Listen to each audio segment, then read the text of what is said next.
Agradecemos su paciencia. Como se pudieron dar cuenta, tuvimos algunas fallas técnicas por cuestiones de que se fue la luz. Se fue la luz aquí en México, en particular en la zona donde se encuentra la Universidad Autónoma de Querétaro, que nos está haciendo favor de la transmisión. Por eso de repente nos quedamos así suspendidos. Pero bueno, ya estamos de vuelta. Continuamos con el doctor Carlos Escliar, con su interesante plática. Bueno, muchas gracias. Las disculpas del caso y entiendo que recuperaré algunas de las ideas inmediatamente anteriores al corte de la transmisión, cuando lo que estaba intentando era poner en común la idea del pensar no solo como distanciamiento o alejamiento o suspensión o detención, sino también como la exposición pública, el hacer de ese pensamiento comunidad. El pensar que necesita compañía, que necesita el sentido de lo común, que tenemos que defender, construir juntos en relación con todo aquello que nos implica y que nos complica. Yo doy fe que ante el desmoronamiento quizás no estemos ni preparados ni equipados, porque además ha existido previo a la pandemia un arrasamiento de lo público, de las esferas públicas, digo, esos lugares donde discutimos juntos sobre lo que nos concierne. Decía también que había 3 elementos que componían el paso anterior a una definición de lo educativo como sistema y que nosotros desde aquí hemos llamado humildemente pedagogías de las diferencias. Y en esa trilogía de elementos yo voy a tratar de rescatar particularmente 2. Esa trilogía se compone básicamente por lo que llamamos el pensar qué quiere decir y cómo trazar algunas líneas en el hacer escuelas, dando por sentado que escuelas es un término genérico, se puede llamar escuela también a la universidad en el sentido griego del término, porque no están hechas, porque son informes, porque todo el tiempo mutan, porque todo el tiempo son permeables a las épocas en las que viven, porque las comunidades educativas necesariamente cambian también, porque las nuevas generaciones, los que nacen, traen también una incógnita nueva. Entonces, por un lado, de esa trilogía, la idea de cómo hacer qué quiere decir hacer instituciones educativas. En segundo lugar, lo que he tratado de subrayar hasta aquí, no solo una valoración virtuosa de la idea de lo múltiple, sino su complejidad. Poder colocar la multiplicidad en el centro de la escena, ofreciendo al mismo tiempo su detalle, sus variaciones, sus sutilezas. Y en tercer lugar, un modo de recuperar y de elogiar la conversación. Porque la afirmación que supone el decir que sin conversación no hay institución, sin conversación no hay política, sin conversación no hay ética, no alcanza, y creo que además estamos en una época atravesada por la falta de conversación. Y por lo tanto, en esta trilogía, ese lugar de la conversación ocupa un sitial de indudable privilegio, porque tenemos que recuperar y reparar esa idea de la conversación. Si yo tuviera que reunir y sintetizar estos 3 elementos, no diría otra cosa que insistir en que de lo que se trata es de crear tejidos comunitarios distintos a los que están en vigencia en una época que está completamente tomada y saturada por industrias comerciales, industrias de entretenimiento, industrias de información y opinión. Por eso creo que reparar la conversación poner en el centro de gravedad lo múltiple y además insistir en el significado del hacer instituciones educativas, crea otro tejido comunitario. De hecho, ese es su propósito, su gran propósito. Y por eso ahora quiero dedicarme unos minutos, un tiempo, a desarrollar con más profundidad la idea de lo múltiple. Sobre todo para que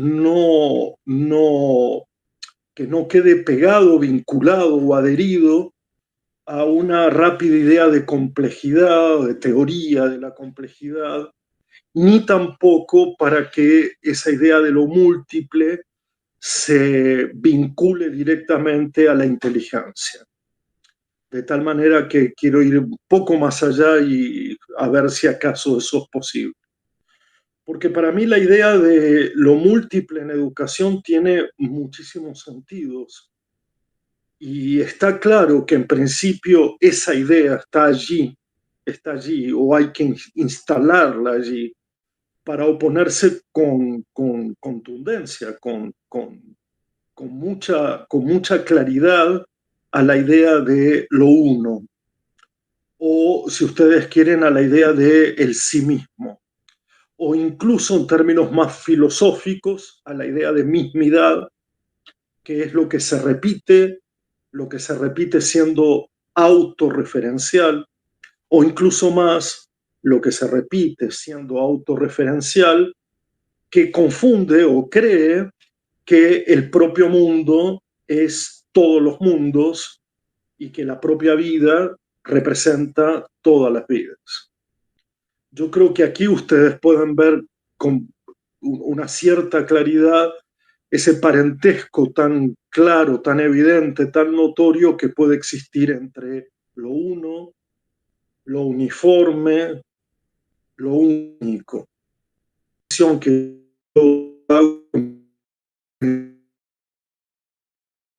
uno no está para subrayar a lo otro como problema, sino justamente para interrogar lo uno, cuando lo uno es expuesto como lo correcto, como lo normal, y por añadidura, cuando se constituye en el centro de gravedad de toda política de integración, inclusión,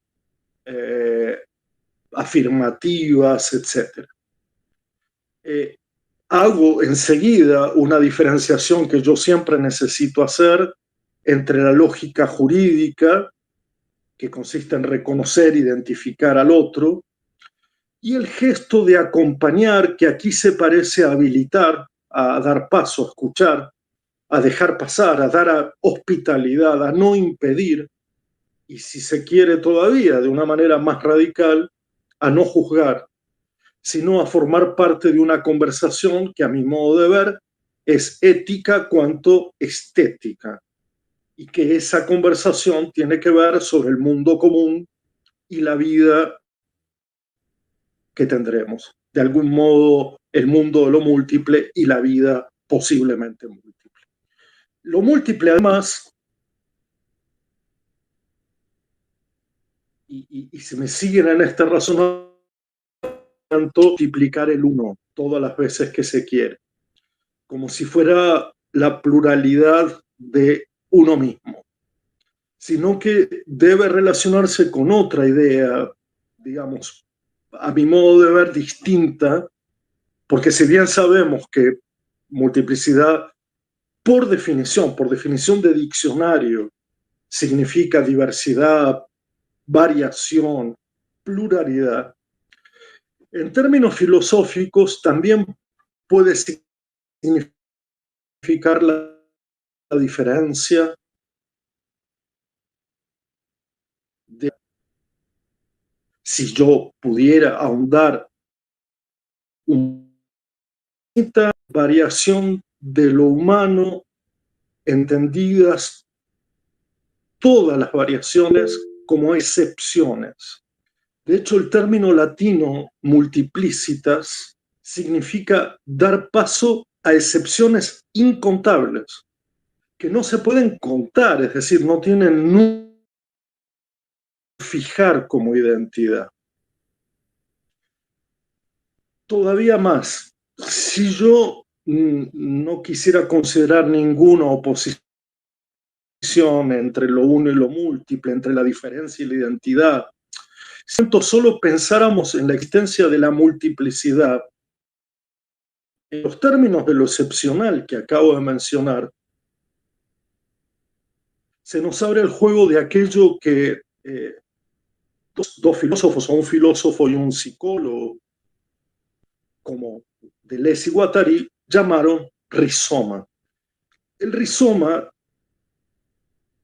porque si ustedes quieren es un modelo, algo descriptivo, pero donde los elementos que componen ese modelo no siguen líneas de subordinación o de jerarquía, como si fuera, digamos, la estructura de un árbol, donde la raíz parece ser el sostén, el apoyo, y las ramas sus derivaciones, y las hojas y el follaje aún más derivaciones.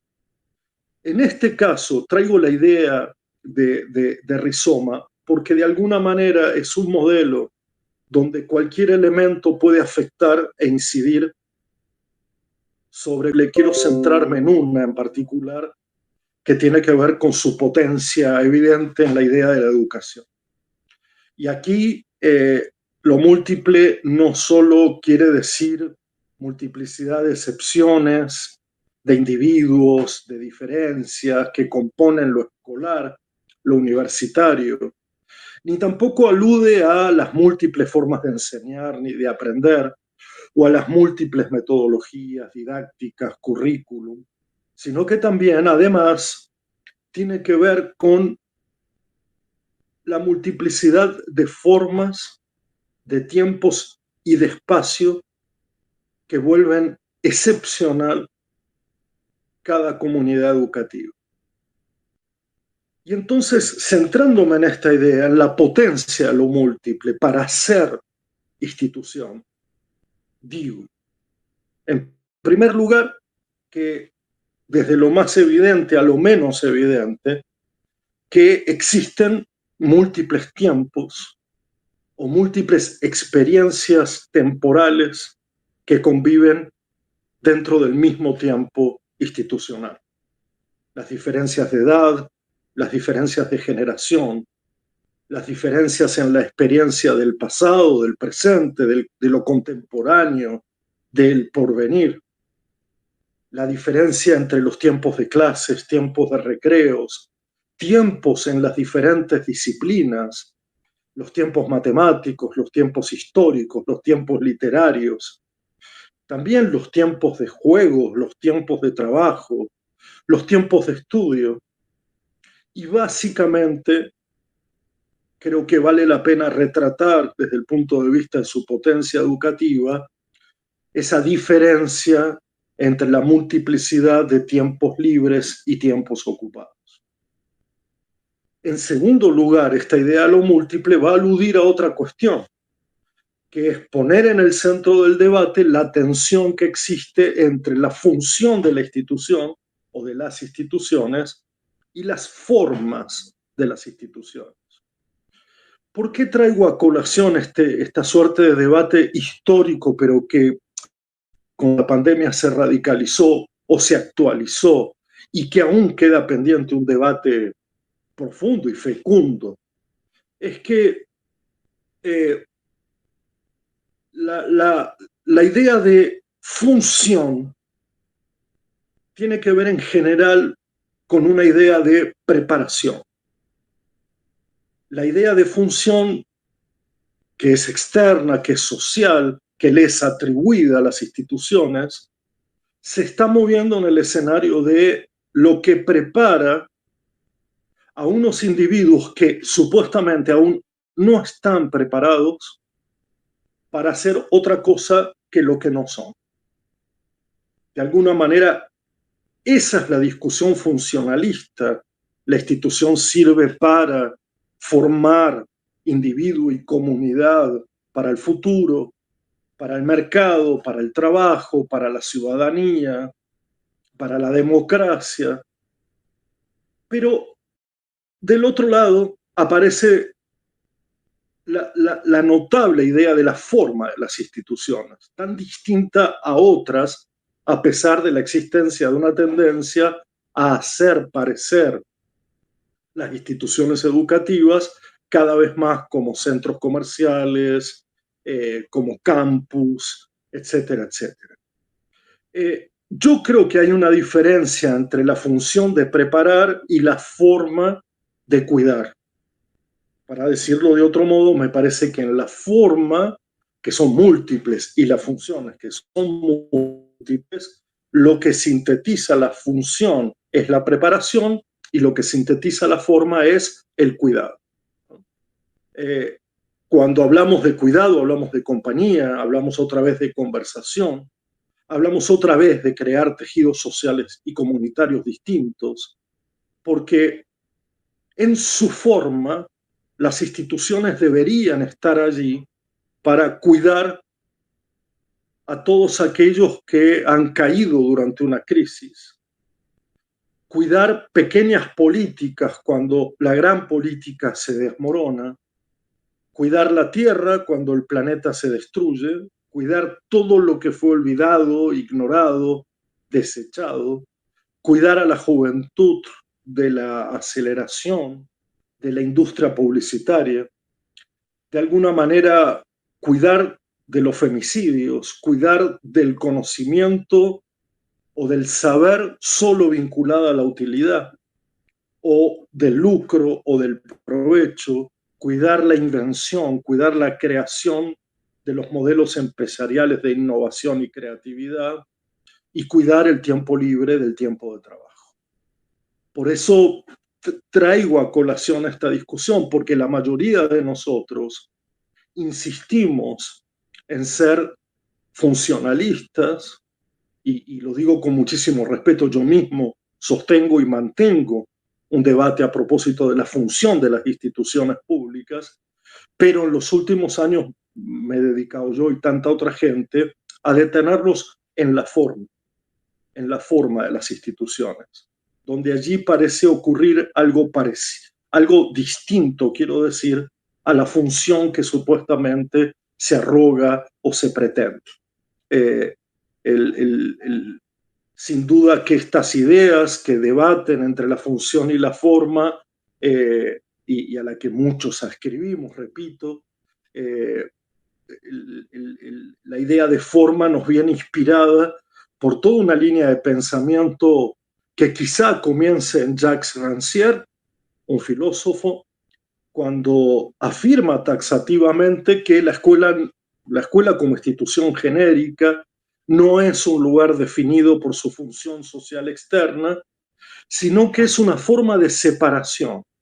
Y me gustaría que se guarde esto, porque de algún modo está diciendo las instituciones educativas o formativas se separan de las otras instituciones en cuanto a su espacio, en cuanto a su tiempo y en cuanto a su ocupación social. Dejo esta discusión planteada, dejo esta discusión apenas esbozada, porque enseguida y en un tercer lugar solo mencionaré que es evidente las múltiples formas de estar, de permanecer y de hacer cosas juntos en las instituciones educativas. De hecho, en relación a este aspecto en particular, diré que de eso se trata seguir, acompañar, pensar un proyecto inclusivo, de poder revisar las formas en que al interior de las instituciones estamos, nos quedamos y hacemos cosas juntos.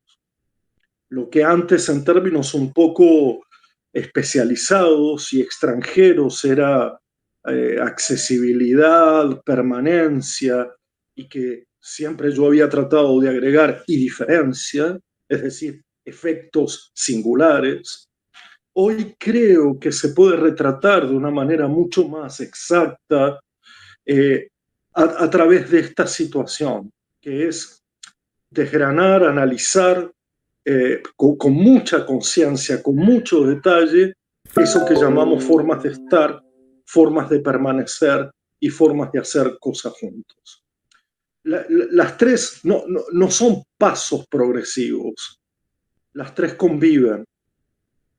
Hay formas de estar completamente distintas que conducen a formas de permanecer totalmente diferentes y que también proceden de formas de hacer cosas que a veces contribuyen, ayudan, son hospitalarias, son cuidadosas, a propósito del estar y del permanecer. Y también ese estar, permanecer y hacer cosas juntos refiere a la tarea del educador, esa tarea que ha ido cambiando dramáticamente durante la pandemia, pero que sigue siendo un arte, un oficio, una artesanía, como lo quieran llamar.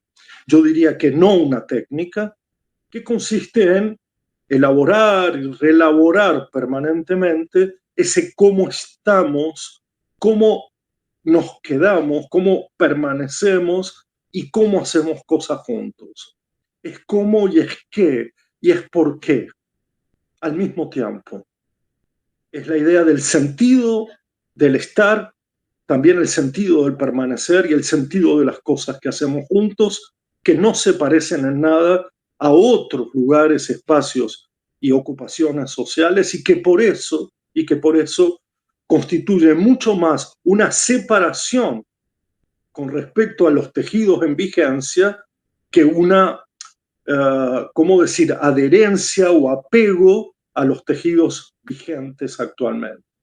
Esos tejidos, repito, sexistas, machistas, violentos, fóbicos, etc. En cuarto lugar, la idea de lo múltiple nos va a hacer directamente una alusión a todos los asuntos que se hacen presentes en aquello que yo he llamado la conversación educativa y que se refiere sin restricción y sin límite a todas las cuestiones que se presentan en el mundo, también múltiple, y que abren la posibilidad de otras vidas. O para decirlo de otro modo, esa conversación a la cual misteriosamente le estoy atribuyendo un carácter casi sobrehumano, no tiene otra función, ni más ni menos, que poner sobre la mesa, que exponer generosa y abundantemente todas las cuestiones, no solo las cuestiones novedosas, no solo las cuestiones coyunturales, no solo las cuestiones estructurales, sino todas las cuestiones posibles que sobre el mundo se derivan para una conversación, repito, sobre hacer otro mundo y hacer otra vida. En definitiva,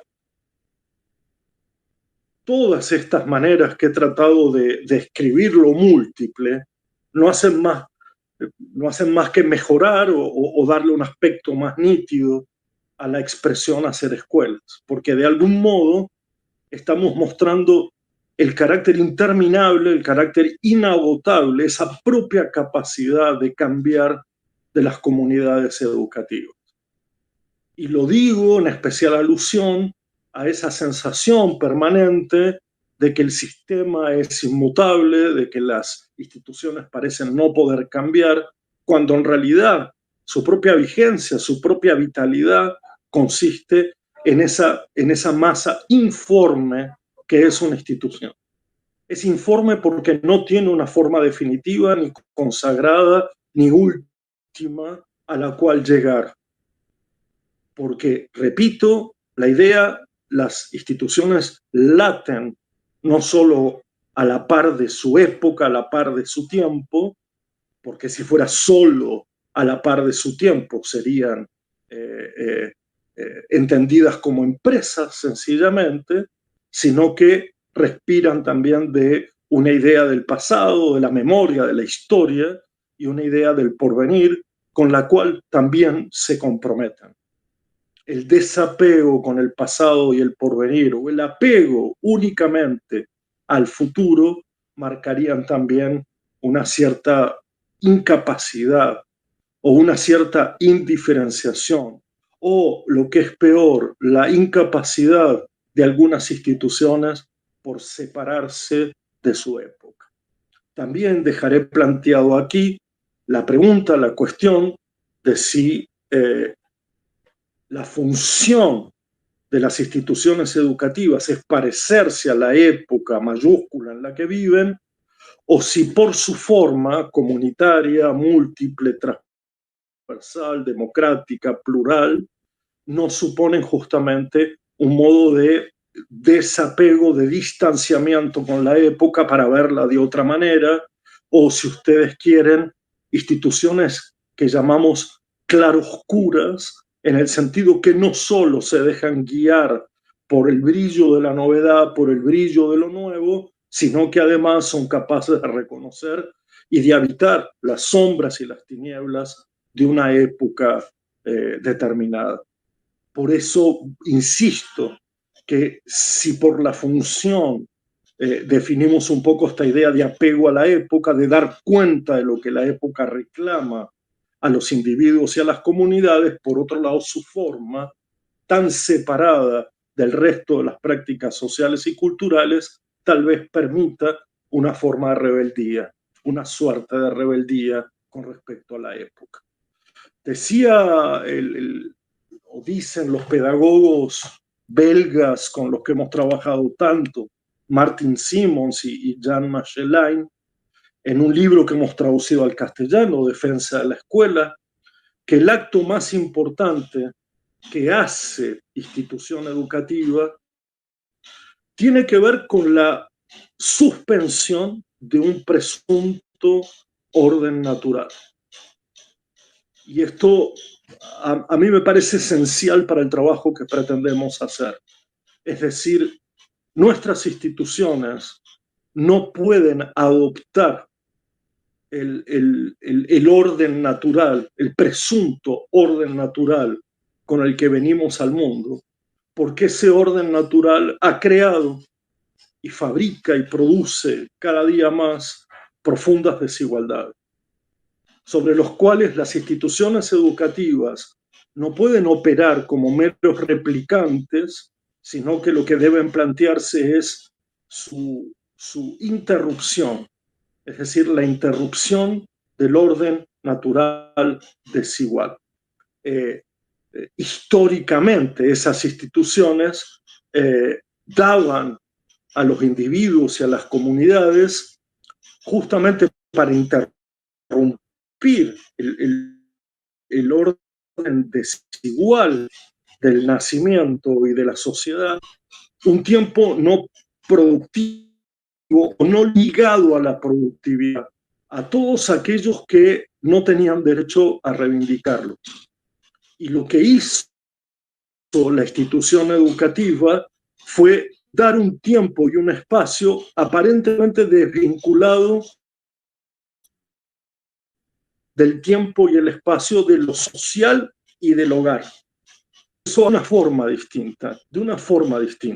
También fue un tiempo igualitario y un espacio igualitario. Y por lo tanto, creemos, y así lo hemos definido, que la invención de la institución moderna, llámese escuela, colegio, universidad, representa para nosotros la democratización del tiempo libre. No del tiempo ocupado, sino del tiempo libre.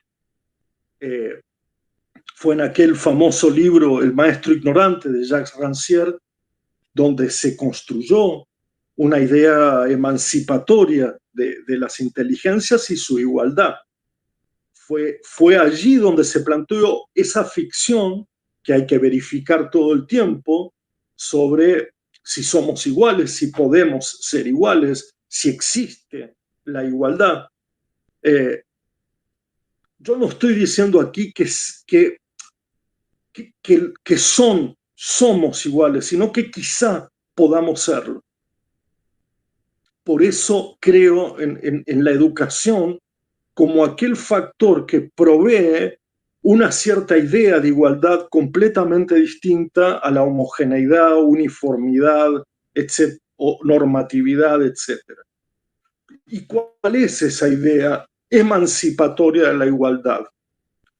Una idea que no sea ni amenazante ni que se constituyan una simple promesa para después, ni amenazante en el sentido de la figura de un educador agigantado del cual depende la igualdad del otro y por lo tanto que crea más y más desigualdad, ni en esa promesa de una igualdad que algún día llegará, pero que no podremos verificarla jamás. Por el contrario, en esta línea de razonamiento, lo que quiero decir es que las instituciones educativas son las últimas y las únicas probablemente que puedan crear una atmósfera de igualdad tal que cualquiera pueda sumarse a ella para sentirse en condiciones de algo que hemos olvidado y que se llama la oportunidad de comenzar,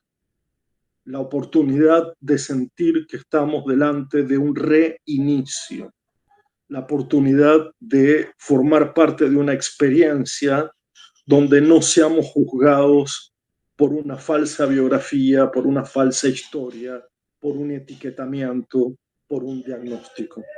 Lo digo de otra manera, es una atmósfera, un clima de igualdad inicial puesta inmediatamente en juego, la que le permitiría a cada uno de los individuos sentir que allí puede comenzar a asumir las responsabilidades por otra vida que no la que ha tocado en su arte.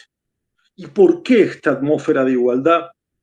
Porque justamente a veces creemos que las instituciones, la desigualdad inicial y por lo tanto nunca pueden pasar al plano específico del aprender porque sí, del estudiar porque sí, del saber porque sí, de poner en juego sus prácticas equitativas, otra vez se cae en la trampa de la desigualdad porque se fragmentan las comunidades y algunos tienen cierta oportunidad de seguir adelante como si tuvieran la vida ganada y otros tienen que permanentemente mostrar su capacidad exorbitante, exagerada, para poder adaptarse a las exigencias de las instituciones.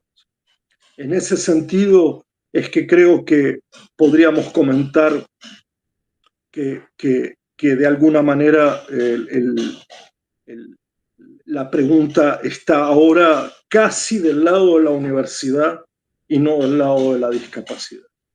Es decir, creo que estamos en un momento de esta conversación donde no hay ninguna pregunta que interrogue, sospeche, ponga en tela de juicio la existencia de lo múltiple, la presencia de lo múltiple, el hacer instituciones y la reparación de la conversación, pero de lo que estamos seguros es que hay una enorme interrogación del lado de la universidad que quisiera transitar mínimamente, porque en este binomio que he planteado desde el principio entre universidad y discapacidad, se han cargado demasiado las tintas en toda la historia sobre la incapacidad supuesta, sobre el orden desigual natural que hace que individuos y comunidades con discapacidad no puedan por sí mismos acceder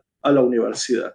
Y yo creo que ahora tendríamos que centrarnos un poco en la descripción epocal de la propia universidad como para entender el lado que toca a quienes estamos en las instituciones superiores.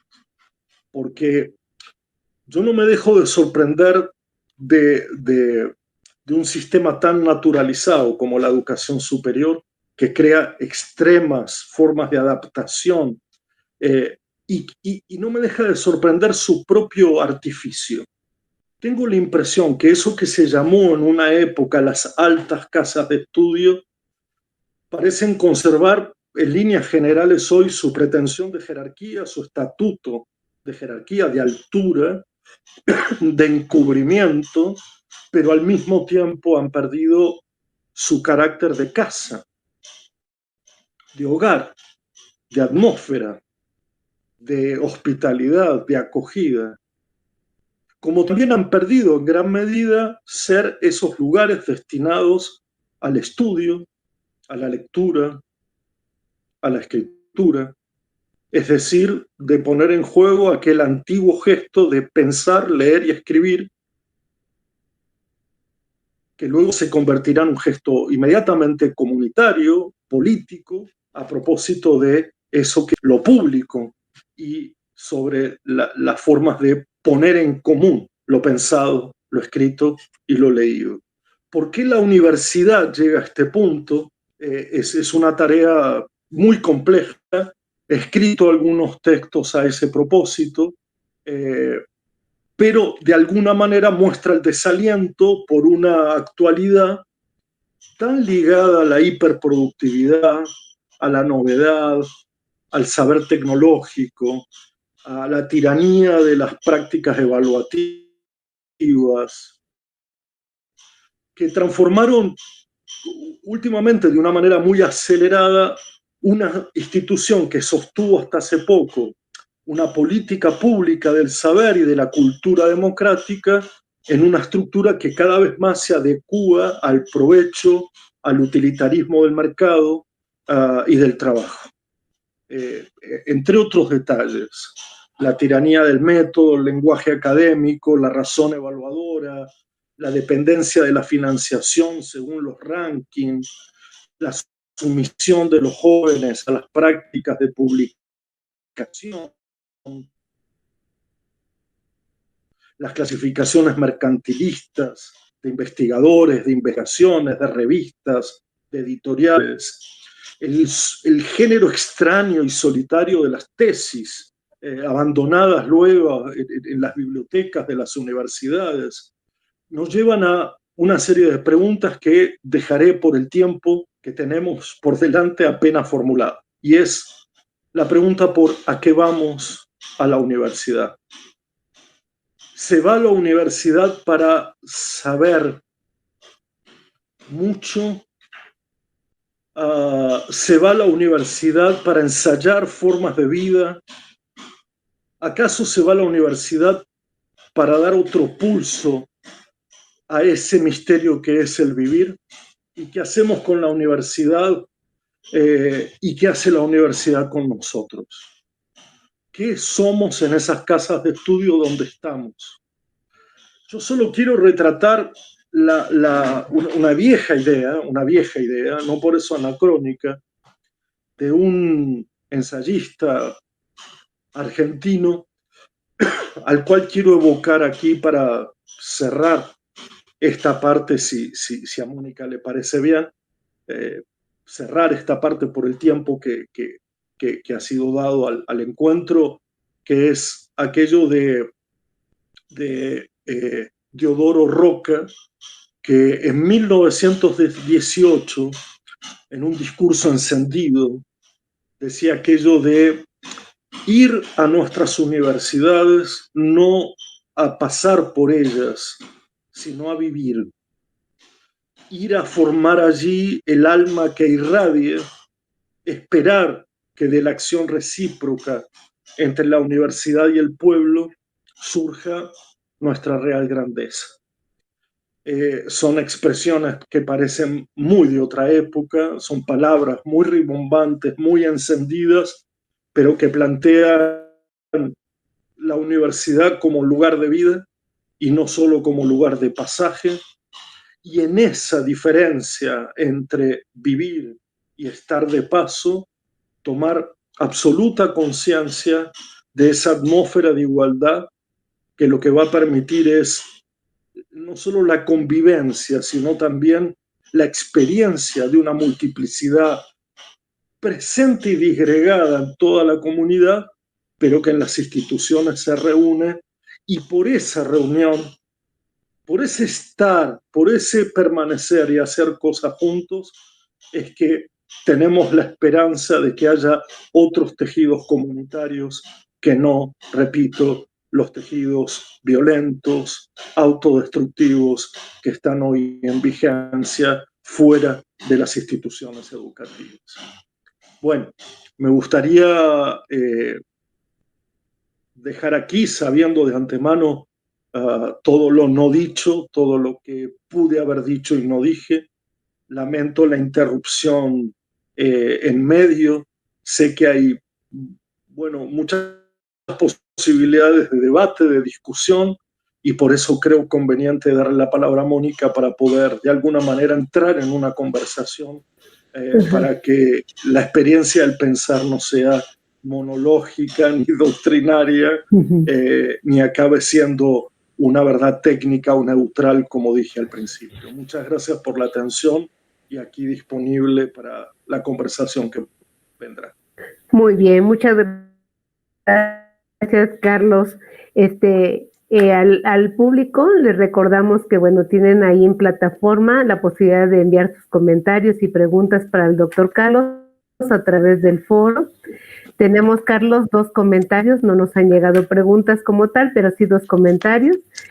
En uno de los webinars que tuvimos en los días pasados, pues Andrea, en la webinar de familia, pues bueno, hizo algunas exposiciones con respecto a este tema que tú tocas hoy en día de la familia.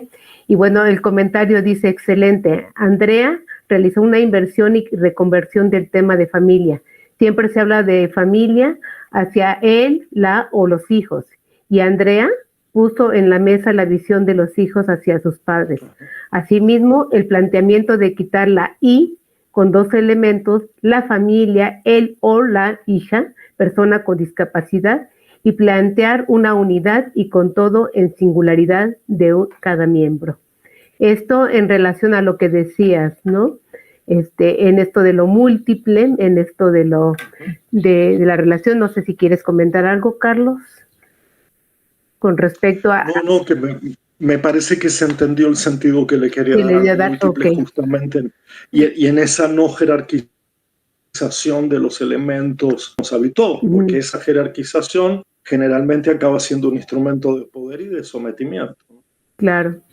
Y hay otro comentario, pero más bien de felicitación para todo el equipo de la red, para la doctora Sardel y desde luego para ti, Carlos, por lo que hoy están planteando y sobre todo en estas aras de la pandemia y lo que ha sido posible y lo que no ha sido posible precisamente por la virtualidad. Pues no tenemos más preguntas ahorita, Carlos. Si quieres, vamos dándole oportunidad a la gente a ver que nos manden preguntas. Si quieres, mientras seguimos, no sé, tú nos dirás, conversando todo lo que aquí has expuesto, pues desde luego, por lo menos para mí, siempre implica procesar, trabajar todas las ideas. Hoy te escucho en este otro discurso de lo múltiple y bueno, sin duda alguna viene acorde al momento, un momento de pandemia que nos tiene que hacer, como decías tú al inicio, pensar, un momento de quiebre, de replantear lo que decías, la cuestión de la escuela, la universidad, la misma relación, ¿no?, de los unos con los otros, la mismidad. Pues sin duda alguna, Carlos, nos dejas muchas cosas aquí para darle muchas vueltas. Mónica, para mí también, yo siempre aclaro, me parece necesario decirlo, que el pensamiento no se transmite ya consagrado, ya terminado, ya acabado. Claro. El pensamiento, por lo menos es mi elección, o es mi entendimiento de la transmisión, se presenta desnudo en su estado balbuciante, casi en su estado infantil, yo diría, de todo lo que se quiere decir y todavía no se termina por pronunciar. Entonces, yo no puedo renunciar, por un lado, a la complejidad de ciertos temas o a las fórmulas inmediatas que simplifican, justamente en nombre de la enorme, inmensa cantidad de excepciones que habitan nuestro mundo, un tema tan complejo y que históricamente está cargado de negatividad, como es cómo una población accede a estudios superiores, siendo que la Casa de Estudios Superiores plantea una exigencia de rendimiento que de ninguna manera toma en cuenta esas excepciones, de tal manera que el rompecabezas está al alcance de la vista. Claro. Uno de los dilemas de nuestra época, que algunos autores relatan como la sociedad enferma, la sociedad cansada, la sociedad del hartazgo, o como la quieran, o la sociedad estresada, tiene que ver con ese estrecho margen que cabe o que queda o que no queda, que no existe, entre las exigencias de rendimiento, es decir, las exigencias de adaptación a lo real, a lo que la realidad impone, y cierta experiencia de lo que podemos llamar libertad, muy entre comillas, pero que no es más que la tensión inocultable a esta altura entre cómo una institución cualquiera revela esa tensión entre sus exigencias de rendimiento y su enunciado emancipatorio, de algún modo, ¿no?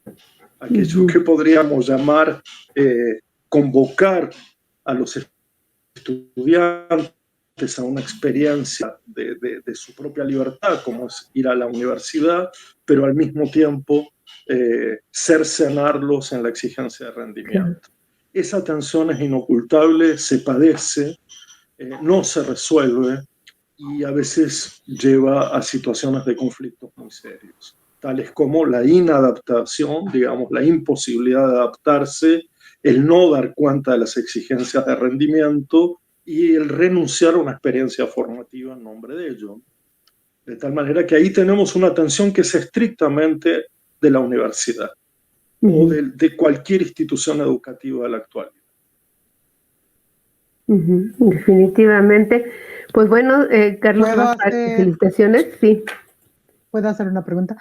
Carlos, y dentro de esta misma reflexión que haces, ¿cuál crees que debe ser entonces el papel de los docentes universitarios, de nosotros como docentes universitarios, para regresarle un poco esto que hablabas de que la universidad debe ser la otra casa, algo hospitalario, algo que permite abrir puertas a los que llegan a la universidad, al final de cuentas, y que pareciera que, como acabas de decir, es la primera que cierra puertas, ¿no? ¿Cuál crees que es el gran reto que como docentes deberíamos de asumir en términos generales, en términos globales, no como esta parte como de tips, sino más bien como cuál debe de ser esta reflexión? Lo que tú, Silvia, tienes que hacer. No en ese sentido. No en tu lugar. No en tu lugar. Ya, Carlos, lo que tú debes de reflexionar. No, mira, yo estaba pensando en que damos por sentado, y te agradezco mucho la cuestión, Silvia, de que nosotros estamos bien en las universidades, cuando en realidad también padecemos de la misma incomodidad que consiste en nuestro ideal, nuestro sueño, de que ese es un lugar de pensamiento, de comunidad, de colaboración, de búsqueda cooperativa por el saber, del estudio, de la lectura. Y luego sobre nosotros también existen las exigencias del rendimiento, opera sobre nosotros una racionalidad evaluadora muy tajante, digamos, muy cortante en nuestra vida. Así como a veces decimos que los estudiantes solo se preparan para los exámenes y solo estudian lo que entra en un examen, también uno puede decir que nosotros, profesores universitarios, o muchos, se han adaptado a unas lógicas o a unas racionalidades de exigencia que solo preparan aquello que entrará en el examen o solo preparan aquello justo para que los estudiantes aprendan ciertos contenidos, de tal manera que la situación está repartida. ¿Cómo reencantarnos nosotros con la educación? Es la primera pregunta, ¿no? Es decir, el reencantamiento que tiene que ver, por supuesto, con aquella maldita palabra llamada amor a la educación, pero que consiste en un gesto de amabilidad, no de amor en el sentido clásico de la palabra, sino de recuperar eso que algunos de mis compañeros siempre dicen es el amor a mi materia, ¿no? Es el amor a mi materia de estudio, pero también es el amor a transmitir mi amor por mi materia de estudio, lo que nos convierte en profesores. Entonces yo dejaría esta pregunta así, ¿no?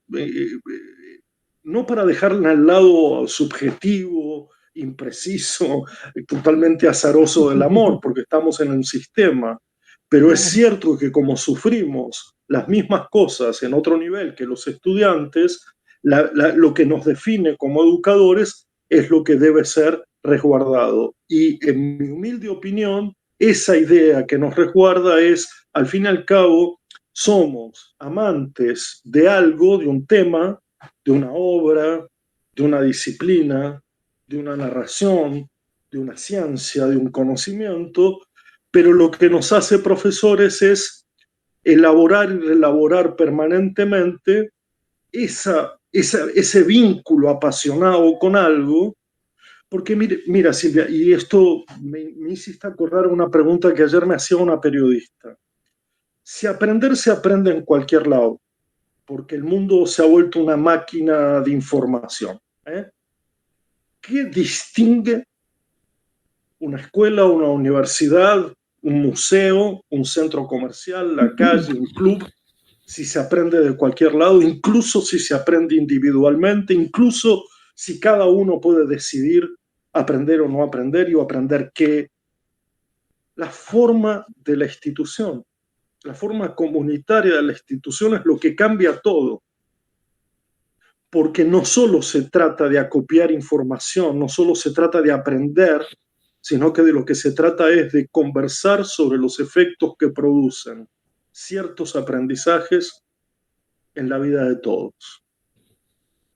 Del resto, la vida individual, la vida privada, la vida familiar, pero aquí estamos hablando justamente de la vida pública, del bien común, que es el bien supremo de la educación.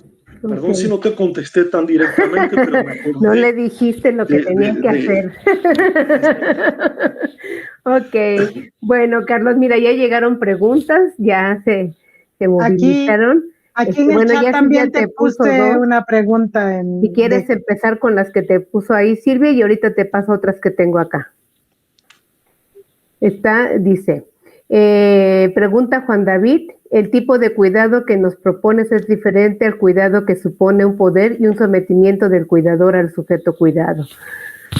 Sí, bueno, creo que era más bien un comentario. Entonces, y la siguiente dice... Sí, pero evidentemente la historia del cuidado es una historia que conocemos, que no estaba tanto ligado a la historia de la educación común, digamos, sino que estaba ligado a otras áreas del conocimiento o de las prácticas educativas, como la educación social, la educación hospitalaria, el trabajo social, la salud pública, y que hoy ha llegado con la pandemia al centro de la idea educativa, pero es cuidar como compañía y cuidar. Yo lo he planteado algunas veces, cuidar significa al menos tres cosas para mí. Bueno, primero, no se cuida de cualquier forma, no cualquier forma de cuidado es válida, pero por otro lado, lo que quiero decir es que en educación en particular, cuidar supone, a mi modo de ver, cuidar al mundo y cuidarse del mundo. Claro. Y hay un tercer elemento que es la curiosidad, de la cual se desprende la palabra cuidado, que es que solo un desarrollo de la curiosidad, de poder salir al mundo, de poder explorarlo, de poder reconocerlo, de poder estudiarlo, significa cuidar al mundo. Mientras tanto, no salir al mundo, resguardarse todo el tiempo del mundo, produce formas de descuido. Muy bien. Mira, aquí tenemos otra pregunta, Carlos, que dice, ¿qué es lo que le faltaría en las escuelas formadoras de docentes para recuperar la esencia de vivir la educación en este espacio educativo y ser promotores de una esencia en el servicio docente? Para mí es un tema, bueno, que intenté con Silvia retratar en parte. Es un tema muy complejo porque la época no parece digamos, si por un lado la época manifiesta la esencialidad de lo educativo, también revela la precariedad de los sistemas. De tal manera que vivimos en una época muy paradojal con respecto a la idea de lo esencial educativo. En términos formativos, yo insisto con una idea que es la idea de la elaboración, la reelaboración de lo anterior, del mundo anterior, del mundo que no ha sido el nuestro, para ponerlo en el presente e indagar las formas en que ese mundo podrá devenir otro en el porvenir, lo que es tarea de los que vendrán y no tanto de nosotros. Yo soy terriblemente partidario de una formación que atienda a las formas del enseñar y que no se vuelva tan obsesiva con las formas del aprender, que no contribuya a la racionalidad evaluativa que ha gobernado los últimos 30 o 40 años de los sistemas educativos, que sea una formación comunitaria, que también tenga la experiencia de lo múltiple en sí y en los demás, y que se forme en cierta artesanía conversacional o narradora, que es la que me parece que devuelve a la educación a un lenguaje no infectado por el poder. Muy bien. Rápidamente, ¿no? Son Sí. ideas vagas, pero que creo que dan un perfil de lo que imagino, pero que al mismo tiempo la época no me daría ninguna razón, al contrario, estaría diciéndome que esto que estoy planteando es fuera de época, lo que a mí me da mucho orgullo y mucha honra. Claro. Mira, desde Colombia, Wilmar nos pregunta, ¿cómo visionas la articulación de la sociedad, familia y personas en situación de discapacidad para que desde las instituciones de educación se pueda dar? ¿Se pueda dar qué? La articulación. La articulación. ¿Cómo la visionas tú?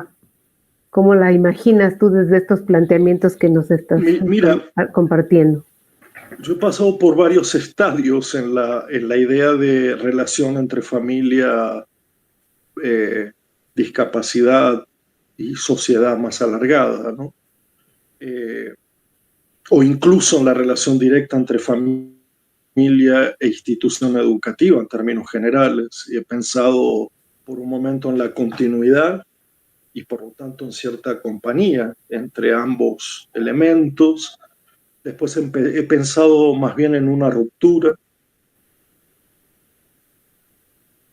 La ruptura significa el pasaje del mundo privado íntimo al mundo público, que significa la institución educativa y por lo tanto la no continuidad. Y es evidente que la pandemia ha puesto todo patas para arriba y que hay que volver a considerar estas relaciones de una manera muy particular, muy detallada.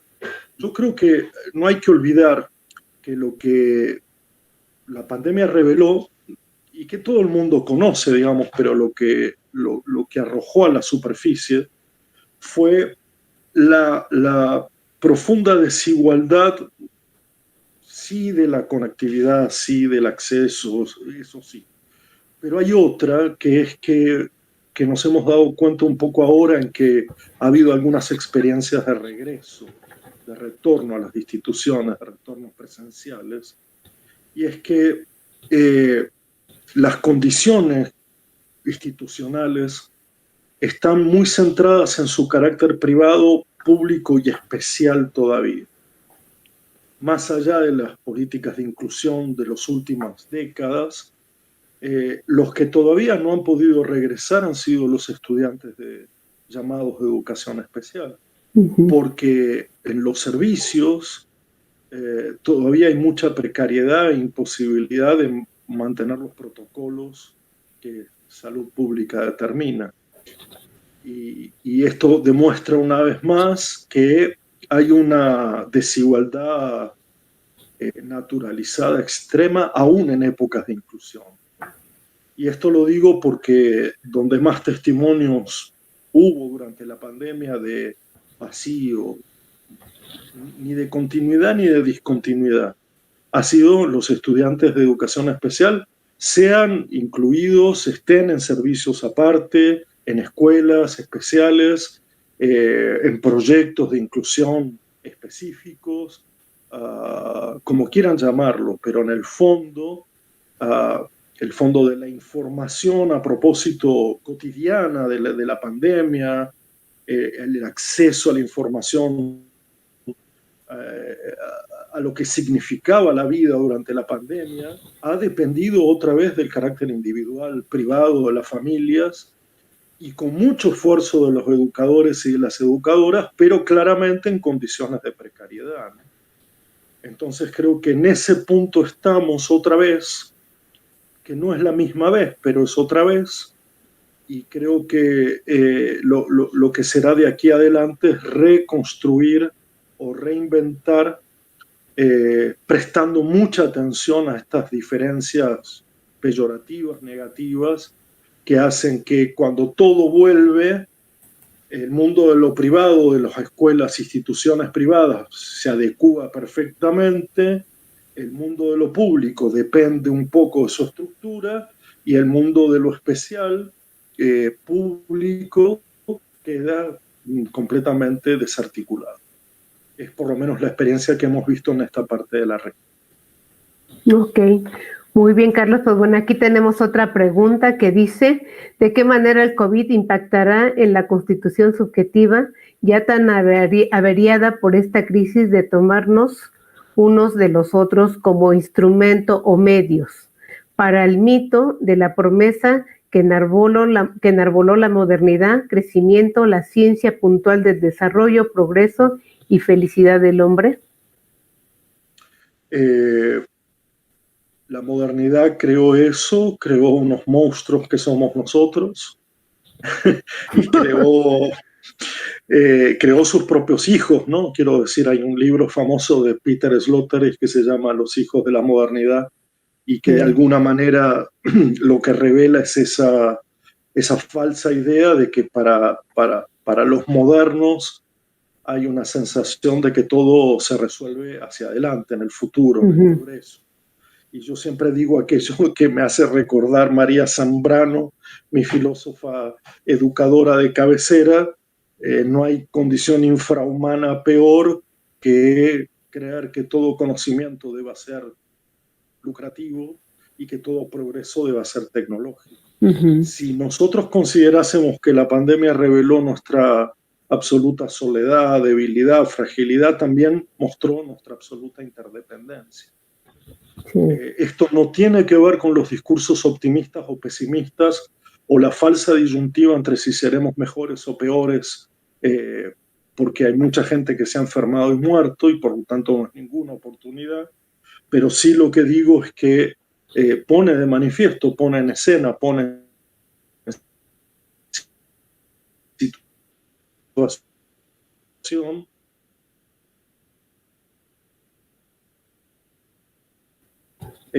que la época precedente de la comunidad, en contra de lo que yo llamaría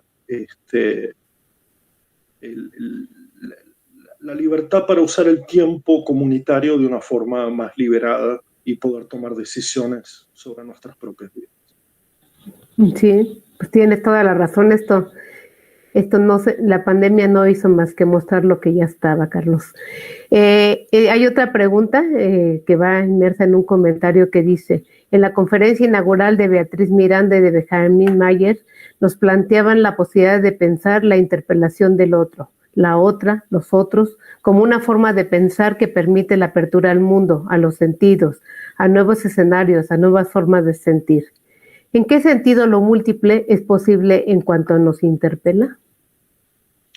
Bueno, yo parto de una idea que no sé si es la contraria necesariamente, pero que yo creo que lo que hay que interrogar, lo que hay que interpelar es a lo uno, no a lo otro. Además, considero que llega un momento en que esa figura del otro es una figura que en nuestro mundo occidental, en nuestro mundo ciudadano, urbano, no lo podemos ver sino como oposición, y es una pena. Cuando en el mundo que intento describir, no como una escena, sino como una forma de vivir, como una exposición al mundo, no hay otra cosa que alteridad. Por lo tanto, Ujú. yo no puedo interpelar la alteridad porque vivo en ella. Lo que interpelo todo el tiempo es aquello que se quiere como otro constituir en uno solo, en uno mismo, y repito, en esa idea a la cual todavía hay que interpelar, que es la figura de lo uno como único, como uniforme, como unidad, que sobre todo se emparenta con ideas muy arraigadas de que lo uno es lo normal, de que lo uno es lo regular. Y me parece que podríamos llegar a una cierta conclusión de que, decía Pessoa, aquello de que todos somos excepciones a una regla que no existe. El mundo es esa regla que no existe y la vida son pura excepcionalidad, pura alteridad. Y, y podemos armar comunidades de alteridades, que de eso se trata cualquier lugar de lo múltiple, ¿no? Donde lo uno se va borrando, va desapareciendo, porque es justamente lo que está interpelado, lo que está puesto en cuestión, a pesar de las apariencias, porque siempre lo que está puesto en cuestión es lo otro. Sí, pues bueno, Carlos, Maribel te manda muchos saludos, acá también. Dice que como siempre con tu lucidez, pues nos abres aquí el pensamiento. No, ¿cómo no, Carlos? Siempre esa lucidez con la que hablas. Con su vejez. Pero hoy con tu lucidez nos abres de verdad todo un panorama, nos movilizas el pensamiento y bueno, nos dejas una tarea como siempre muy grande, porque nos trastoca tu discurso y bueno, y eso en nuestras prácticas, pues bueno, ahí está presente, no lo podemos ya quitar de nuestra mente y eso es a lo que me refería hace rato, eso sé que no es una cátedra la que nos das en el sentido de así son las cosas, pero a lo que me refiero es que tu discurso nos compromete porque una vez que lo pensamos, ahí surge el compromiso y ya no seremos los mismos en las prácticas. No, yo por lo menos ya no me lo voy a poder quitar de la cabeza lo que hoy he escuchado contigo, Carlos, que me has hecho pensar. Los comentarios, hay varias preguntas que no son exactamente preguntas, sino lo que te estoy comentando. Hoy nuestro pensamiento se ha visto interpelado por ti y bueno, eso ya no nos lo podemos quitar, nos lo llevamos y el compromiso y la tarea que nos dejas con todo esto pues es grande y eso es precisamente lo que reconocemos mucho en ti, Carlos. Yo te agradezco y quisiera solo decir que el pensamiento no se resuelve, el pensamiento se comparte y se multiplica, pero claro, no se resuelve. Pues bueno, Carlos, agradecemos mucho a ti, a Silvia, por tu apoyo aquí por las cuestiones de la electricidad acá en Querétaro. Te agradezco mucho estar aquí, como siempre, apoyándome, Silvia. A los intérpretes Arturo Cruz, Fabiola Ruiz. Muchas gracias. Y bueno, muchísimas gracias. Hasta luego.